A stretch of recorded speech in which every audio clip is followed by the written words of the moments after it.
Hello people, what's up? So here I am with your CA Foundation Business Loss paper of your January attempt.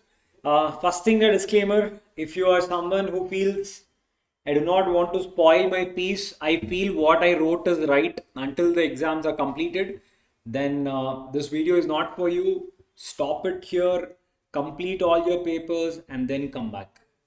But if you are a person who feels that I can't have this thing in my mind, I just want to know whether what I write is, what I wrote is right or wrong, so that I'll be, confident that I wrote right or I wrote wrong, so that I can make a decision. Then it's for you. But I still feel if you guys think that, you know, this is the case, then I would say then not preferable. Then end it. It's okay. You finish your exams and then you guys can watch it. That's also fine. Yeah. So I'm just doing it on an overall perspective. I hope it is okay. I hope you guys can take it.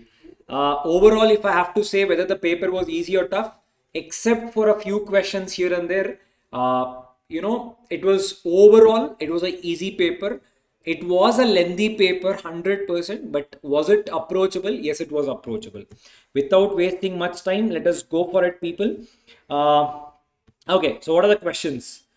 Examine the validity of the following agreements under the provisions of Indian Contract Act. Very important, justify your answer. There are chances people will just say yes or no. They're asking you with provisions. If you guys were in my class, I always say yes or no is never valid until your provision is right. Now I'm looking for provisions here. Ms. Priya pays a sum of 10,000 to a marriage bureau to provide information about the prospective grooms for her daughter marriage. Remember, there are chances that people will say this is a void agreement. The answer is no. It's a valid agreement only. People will write marriage brokerage agreements opposed to public policy. This is not that. In the class, I would have clearly given you a difference. This comes under shadi.com, Indian matrimony, all those things. It is not promoting marriages. It just gives you a data of the people. So is it a valid or void? It's a valid agreement. Bharat agrees with John to sell his white bull. Unknown to both the parties, the bull was dead at the time of agreement. It is impossibility of performance, people. So it is a void agreement. Initial impossibility, very important. Rishabh sells the goodwill of his shop to Omkar for 10 lakh and promises not to carry on such similar businesses within the local limit so long as Omkar carries on like business. So what they are telling you is it is agreement in restraint of trade. Does it come under that? The answer is, people, if at all it is unreasonable, then it becomes a void agreement. But you see, they're telling I'm selling you my business and I'm telling you cannot come as a competitor for me for that business in my area.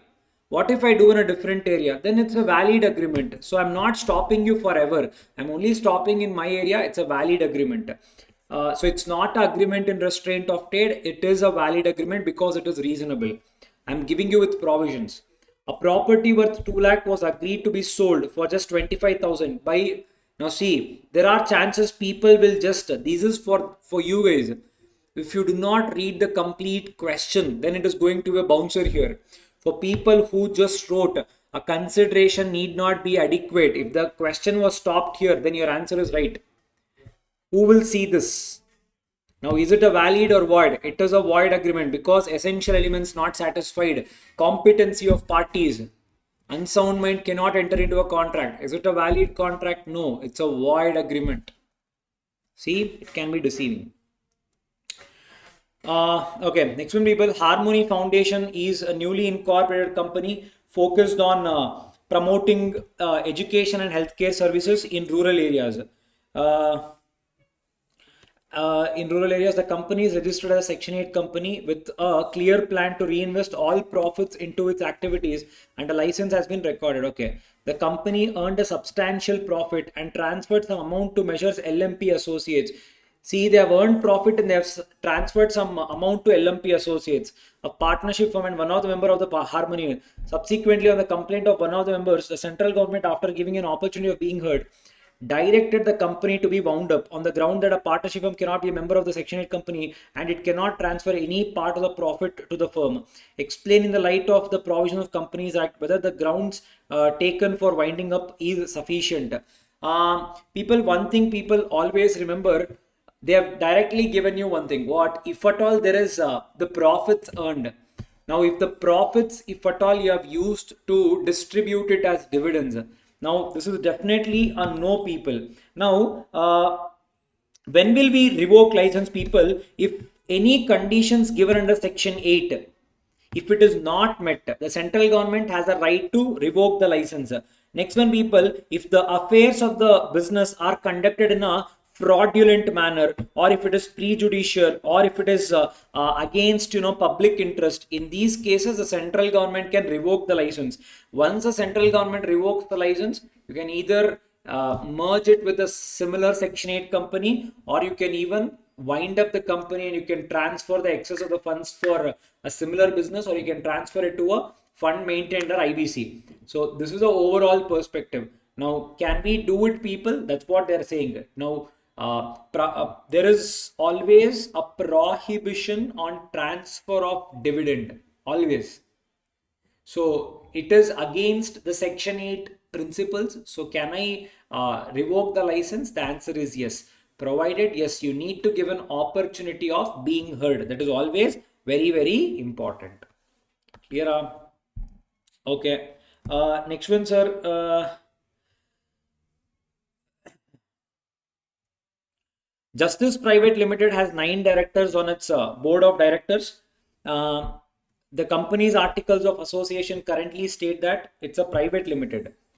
State that the quorum for board meeting shall be 1/3 of the total strength or 2 directors, whichever is higher. The company now intends to amend these articles to specify that the quorum for board meeting shall be 1/3 or 4 directors, whichever is higher. Advise the company on the procedure for including this entrenchment provision in its articles in accordance with your provisions of Companies Act. Would your advice differ if the company were a public company? Now, what is that, sir? See, they have clearly given that the private company has 9 directors. See, they're asking your provision, people. This entire provision is with regards to entrenchment. I'll be writing, can we do it? The answer is yes, you can do it. Is it possible? Yes, it is possible. In accordance with the project, for including entrenchment provision article, okay. Advise the company on the procedure for including this entrenchment. Now it's a private company, people. Can I do it? Yes, people, I can do it. But the only thing is I need to take all the members' approval, meaning whoever are my shareholders, I need to take all the shareholders' approval. Would your advice differ if the company were a public company? The answer is yes. Instead of taking all the shareholders' approval, I just need to pass a special resolution. So that covers all my answer. Here, so just write entrenchment means nothing but making the provision applicable on a company a little more stricter than what is given under the law. So on those grounds, can I do it? Yes, I can do it. A minor admitted to the benefits of the partnership firm is entitled to certain rights and may also have liabilities to third parties for the acts of the firm. Discuss the rights and liabilities before attaining majority of the minor under the Indian Partnership Act. A direct question. You have a right for the benefits of the partnership firm. You have a you can if at all on the day, of course, you cannot ask for and second thing is that you cannot ask for the accounts until the day you decide to depart from the partnership firm. Until that day you have a right, but if they do not give, you cannot file a case on them, you cannot sue them, but you can get it on the day of your departure. The day you decide to leave them, then you can file a case and get the accounts and all. So it's a direct question. That is what they're asking you. I hope it is manageable. Next one, sir. MNO and liabilities, people. I'm not personally liable, but I'll be liable for the overall benefits of the partnership firm. If overall the partnership firm is under the loss, then even mine also, I'll not get any money out of it. That you guys need to remember. Yes. MNO Limited, a supplier of electronic components, entered into a contract on August 1st, 2023 with PQR Enterprises for sale of 1,000 units of microchips. The contract specifically identified the microchips by serial numbers and confirmed that they were in deliverable state, stored in MNO Limited's warehouse. The contract stipulated that the goods would be delivered on September 1st, 2023. Contract was entered on 1st August. It should be delivered on September 1st, 2023. On August 10, 2023, a flood occurred, damaged the warehouse and destroyed the entire stock of microchips, including the 1,000 units intended for PQR enterprises. Examine with reference to the provisions of Sale of Goods Act, who shall suffer the loss? That's the first question. What will be your answer if the microchips are not specifically identified and marked for PQR enterprises at the time of the contract? A simple question they're asking you with when does the ownership transfer? We always write it, people, what is our word? Risk always prima facie transfers with ownership. Yeah, and always remember, ownership has nothing to do with whether the payment is made or the delivery is made. All these are irrespective. Now the second question is, people, whenever the goods are in deliverable state, meaning there is nothing to do, and the goods are identified, so it is not even uncertain, it is ascertained, because the goods are appropriated, meaning confirmed. So every serial number, both of them have confirmed, and that has been separated. So from the bulk it has been separated, it is identified, it is appropriated. Now everything is done. Has the ownership passed? The answer is yes. The moment it is appropriated, the moment it is selected, the moment it is identified, is the ownership passed? Yes. Now who will bear the risk? The answer is seller or buyer. The risk has been transferred, the ownership has been transferred to the buyer because everything is done. So who will bear the risk? The risk is with the buyer. Now you guys can think, sir, the delivery has to be made on September 1st. And the contract is made on August 1st. Contract is already made, right? That is what I'm telling you. Delivery is irrespective. Correct? 100%? Sure? And second thing, people, what is that? If at all the goods are identified. And next thing, what is that? One more thing, people, they have clearly given that the goods were kept in the MNO Limited's warehouse, meaning I have taken reasonable care of your goods. My duty as Bailey is also there. I have taken reasonable care of the goods. I cannot do anything more. So I have taken reasonable care of the goods. Who will be liable? Buyer will be liable.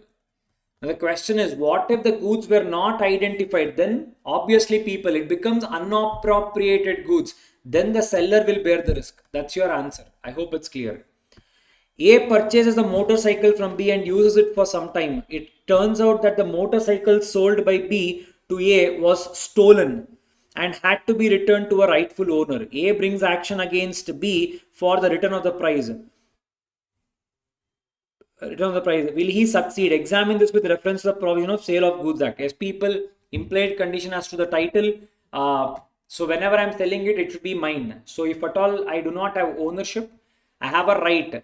When I can tell the dummy person, end of the day, should I return the goods? The answer is yes, I have to return the goods to the true owner. Can I recover the money? Yes, I can recover the money. Implied condition as to the title. Write in brief the content and model of articles of association. This was a little tricky question, but you guys can manage. According to which the director and other officers are required to perform. See, end of the day, articles of association, people, is definitely an internal document. Here they are expecting you to write what are the matters you will include in the AOA. You will write calls in advance. You will write what are the 4 features. If at all you need to do buyback, number of directors, quorum, all these things you can write. In addition to that, if there is any entrenchment provisions, the model articles will also be there, right? The form of articles. All these things, they are expecting you to write the entire part, entrenchment provisions and etc. So here and there, a little information of what and all can come in articles of association, and that entire part, entrenchment. If a change happens in articles of association, it will be complete only after filing it with ROC. So they're expecting you to write that. Overall, I can say yes, okay. Dhyana and Bharati, newly qualified chartered accountants, wish to form a LLP to provide their professional services. They seek information about the provisions of LLP. specifically regarding the incorporation document. Basically, if you guys have been part of my class, they're talking about Philip, form for incorporation of limited liability partnership. Additionally, so try to write everything, what and all you will write, capital, contribution, what else will come, the name, registered office address, everything. They want to know whether the statement filed along with the incorporation document serves as sufficient evidence that all legal requirements for the incorporation of LLP have been fulfilled. If you remember, people, a professional, it can be an CA, CS, CMA, or an advocate. These people will certify that yes, the LLP have certified. I mean, the people, the partners, they have complied with all the provisions. We will certify. So this will act as a conclusive evidence. Along with that, the subscribers to the LLP, they will also sign. Now this acts as an evidence that you have followed everything. Yes, the answer is sufficient evidence that all requirements for the incorporation of LLP have been fulfilled. Yes, provided these people will sign. Yes, they're asking about that. And they're expecting you to write about the incorporation process, incorporation document. Basically, Philip, the name, what and all will go into the incorporation document, etc. I hope that is manageable and I hope you guys can answer that. Next one, P, Q and R are partners in a construction firm. P, Q are associates. P buys Siemens on behalf of the firm. So in the name of the firm, he has purchased cement from D. The cement is used in the ordinary course of the firm's business. So that is everyday's job. P uses the cement for his personal purpose. The supplier who is unaware of the private use of cement by B claims the price from the firm. The firm refuses to pay for the price on the ground that the cement was never received by it. Referring to the provisions of Indian Partnership Act, answer. Whether the firm's contention is tenable. The answer is no, people. If you remember, misappropriation by a partner, whether taking it in the name of the firm and misusing it, or the firm taking it and your firm had it in your possession and then you misuse it. However it is, will the partnership firm be liable? The answer is yes, the partnership firm should be liable. So the firm's contention is not tenable. If you're seeing, I'm trying to tell you those keywords. That is the provision of law. That has to be underlined. If you have underlined, very well and good. Yeah. Next one. What would be, I hope your heart is still beating good. No worries. Don't take too much of pressure. It is going good. Then continue to watch. If not, it's okay. Come back and watch after 2 or 3 days. It's fine. What would be your answer if a part of the cement so purchased by P was delivered to the firm by him and the rest of the cement was used by him for his private use, about which neither the firm nor the supplier were aware, irrespective of it, people? That is what I told you. If you have purchased, what would be your answer if a part of the cement so purchased by P was delivered to the firm by him and the rest of the cement was used by him for the private use? End of the day, if you have taken anything in the name of the firm, people, you are liable. Partnership firm is liable. They have not asked you here. Remember, if they have asked, it is also your duty to indemnify the firm. Firm will pay. For the firm, you should pay. That's your duty. Okay, end of the day, leave it. The extract of major shareholders holding paid up share capital in Rural Development Finance Corporation Limited are as follows. Central Government 26. State of Maharashtra 18, State of Tamil Nadu 24, Public 32. Whether the company would be considered as public financial institutions. Rarely asked, but they have picked it up. For a company to be called as a public financial institutions, brief about various institutions regarded as PFI. If you guys remember, people, first is LIC, next one is IDFC, and next one is UTI, and any other body corporate, if it is authorized by the central government, you can be called as a public financial institution. But what are the characteristics that is considered for a firm to be called as a public financial institutions? First one, people, you should be a statutory company. What do you mean by that? You're established by any act of the parliament. You'll be called as a statutory company. Or if at all, you are a government company, meaning more than if 51% of your paid up share capital is held by state governments, central government, or state and central, everything put together, if at all it is coming to 51% of paid up share capital, if at all is held by or controlled by state government, central government, or everyone put together, if you add all of those people, 26 plus 24. How much? 30, 50 plus 58. It is coming to 58. That is more than 51 percentage. If 51 percentage only people, then you are a PFI. So yes, you are a PFI. Understood? These are the grounds considered and these are the institutions. I hope it is simple, manageable. Next one, whether it is mandatory to have a common seal. In the class, I would have stressed and told you, in 2015, there has been an amendment. Usage of common seal is optional. They have used the word from the word shall to may.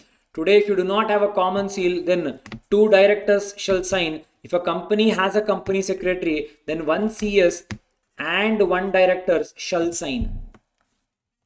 What are the agreements which are held to be opposed to public policy under Indian Contract Act? They have clearly asked you 6 agreements. So write down only 6 agreements. Opposed to public policy people. What is that? Your maintenance and champerty and what is that?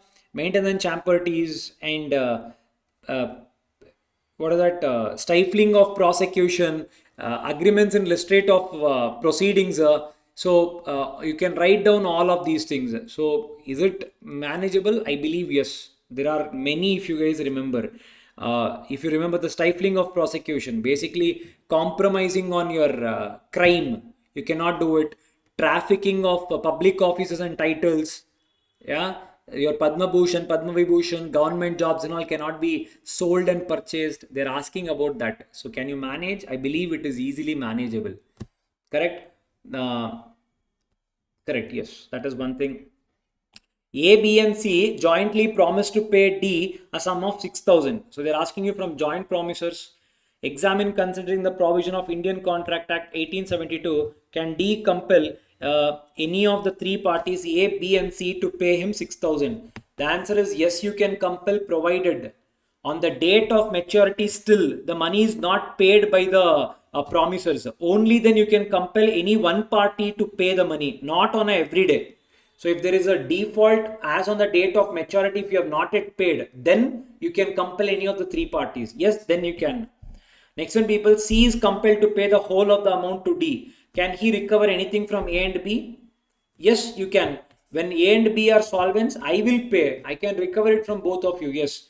A is not in a position to pay anything. Then insolvent people. Remember, the joint promisers has to share the responsibility. You don't have a choice. You are equally liable. It is your responsibility. So now A is not in a position. Now B and C has to bear the complete loss. Correct? Yes. Next one, sir. Which one? What are the rules governing the compensation payable in the event of dishonor of a negotiable instrument under the provisions of Negotiable Instrument Act? Rules governing the compensation. They're talking about that, people. If at all you are not getting the money, then if you go to the court, what and all are the rules that governs this compensation? If you remember, people, you are entitled for the money given in the negotiable instrument, in addition compensation, in addition court expenses. If at all the parties live in a different place, you need to pay attention to the rate of exchange, that is dollars and rupees, that you need to pay attention to. And you can also give a complete negotiable instrument. Now imagine I have to pay some compensation. For that, I can issue one more negotiable instrument. That is also allowed. They're asking you that rules. Technically, the last topic of your negotiable instrument, it will be in the last topic only that they're asking you. Yeah, I would say easy. If you remember, we have written in our notes also in detailed. Yeah, but yes, if you guys have handled it, then well and good. Or else I would mark this question as a little tricky. But okay. Ashok and Vimal are pursuing chartered accountancy course. You are like you only. And discussing about the structure of Indian judicial system. Explain them functions of judiciary system and the hierarchy. People would have just written any one. They have asked 2 questions. That's why 6 marks. Functions, people, dispute resolution and maintaining fairness amongst the citizens and interpretation of acts and legislation. This is your function. Hierarchy, people, first comes Supreme Court, High Court, and your district court and sessions court, and there can be metropolitan courts also. That's the hierarchy. So try to remember that. That's what they're trying to ask you. Institute of Science, Pune. Institute of Science, Pune. The buyer placed an order for various chemicals worth 1,50,000 from a supplier in Delhi. The buyer made full advance payment and the seller dispatched the consignment via a courier of his own choice without reserving any right of disposal over the goods. The consignment was lost in transit and now the buyer seeks a refund of the purchase price. With reference to the provisions of Sale of Goods Act, assess the validity of the buyer's claim. Buyer cannot claim it. The reason is, people, whenever a particular product is sent through a carrier, the delivery of goods to a carrier is like delivery of goods to the buyer only, because the right of disposal is not done. You have not reserved the right of disposal. What is considered, people? The ownership comes to an end. So the carrier, the moment you have given to the carrier, people, the ownership is transferred. Now who will be responsible, people? It will be buyer's responsibility. Giving the consignment to the carrier is like giving it to the owner, giving it to the buyer, because right of disposal is not reserved. Simple. Will you be able to claim the refund? The answer is no. Adarsh visited an authorized car showroom and purchased a car of his choice without containing a detailed inspection. After making the payment and taking delivery of the car, he discovered a defect in the engine that could have not been detected even with a reasonable inspection. With reference to the provision of the Sale of Goods Act 1930, advise whether Adarsh can invoke the implied condition of merchantability and repudiate the contract due to defect in the car. Now, people, when you're answering this question, people, now what has happened here is, if you look at it on the face of it, it speaks about merchantability. What is merchantability? Whenever you are receiving a product, it has to be free from defects. But the provision that has been given, people, see, they are emphasizing on one point. What is that? When you're taking the delivery of the goods, he discovered a defect in the engine that could have not been detected even with a reasonable inspection. Now, what they're trying to tell you is, people, they have asked one point from sample. When you did sample, people, there is one specific word called as latent. Now, what is that? They're trying to give you about merchantability, but the provision specifically uses those keywords. Now, using those, I'll say it would come under sample. That is, the latent defects would play a major role. What is latent defects? Whenever I come, I try to inspect something, but in a product, if there are any hidden defects which is not visible to my naked eye, it will be considered as what, people? It is considered as your implied condition as to sample, because I cannot make it out. So under that, yes, I can invoke my implied condition. I can either return the product or I can claim compensation, as the case may be. A little tricky, but yes, that will play a major role. I would still say this is a little tricky one only. Explain the following terms. Goalie, partner by holding out. When you represent yourself in the world that you are the partner and the persons who are in the possession does not deny the fact, then it will be considered as, people, partner by holding out. Nominal partner, a partner who lends the name with or without expecting some profits, is called as what? Nominal partner. In our books, they have written that they do not expect any profits, but yes, with or without expecting profits, you lend your name. It's like you have a goodwill. It's called as a nominal partner. Next one, people, dissolution of a partnership may occur by mutual agreement with consent of majority of the partners, correct? While compulsory dissolution requires an order from the court. Discuss the statement with reference to the relevant provisions of Indian Partnership Act. Meaning, sir, compulsory dissolution means, people, whenever a court dissolves, I mean, when a court passes an order, you need to compulsorily dissolve. So they're asking you, probably you can write a little about it, because you need to also keep in mind the marks that is allotted. So they're telling it can be done voluntarily also, it can be done compulsorily also upon a suit filed by any of the parties. And that can happen whenever on insanity or unsound mind. And if you remember, permanent incapacity, if at all there is any misconduct, whether it is personal or professional, if you remember, and persistent breach of agreement, meaning amongst us we have agreed something and you're continuously breaking it, and continuous or perpetual losses, transfer of your share to a other partner, and just an equitable grounds. So even writing the points also should be sufficient, but they're asking you on the face of it, 3 marks plays a very important role. So do not overwrite it. I mean, I believe you have not overwritten it. Explain with reference to the Indian Contract Act 1872 when a contract is said to be induced by a undue influence. I hope you guys got this right, people. What they're trying to ask you is, when is it said that it is induced by undue influence? Very simple, people. When a person is in a dominant position, you share a relationship, and a person in dominant position misuses his dominance. That is when undue influence will happen. When a party is deemed to be in a position to dominate, they're asking you the circumstances, the real and apparent authority, and fiduciary relationship, mental distress, unconscionable bargain. That is what they are trying to ask you. Yeah, the doctor and patient relationship, creditor and debtor, unconscionable bargains. That's the scenario they're asking you. 6 marks, very well deserved, goalie only, if you ask me.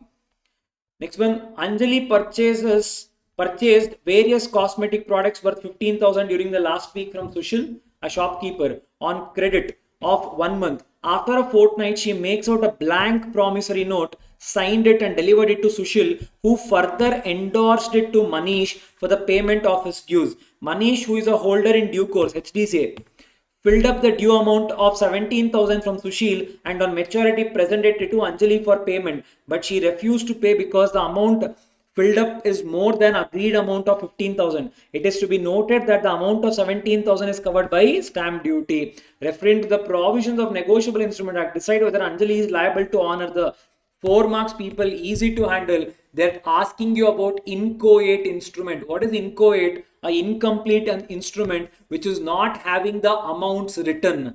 In such case, what will we do? If at all you are HDCA, he can write down any amount up to the stamp duty covered. They are clearly telling you up to 17,000 it is covered by your stamp duty. So can I recover that money? Yes. Will Anjani be liable? Yes, you will have to honor it because it was a holder in due course.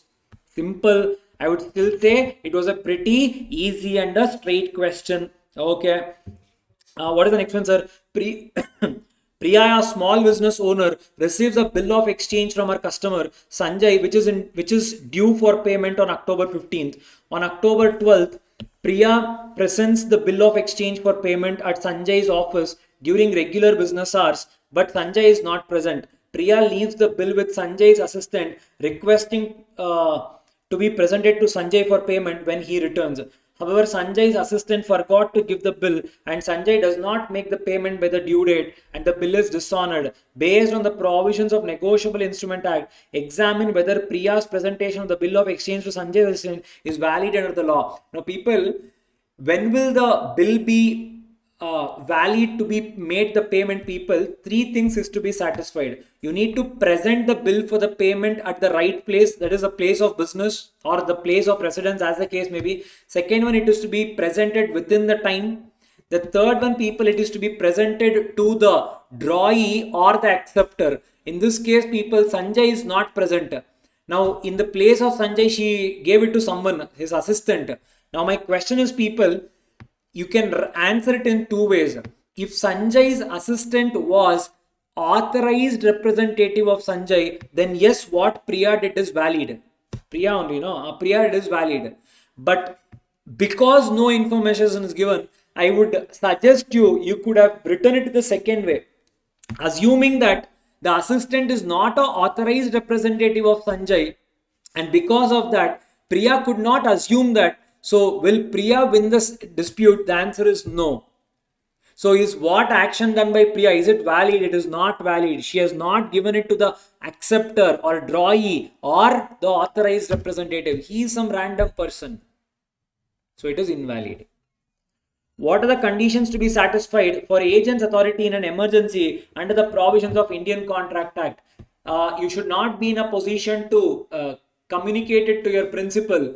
And whatever actions you do under emergency, everything will be valid. You should have opted a best alternate solution, and it is commercially, it was requirement for you to take that call. You need to write down that.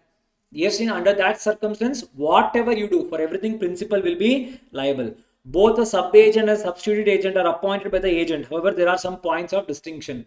They're asking you difference between sub-agent and substituted agent. One is directly appointed, one is indirectly appointed.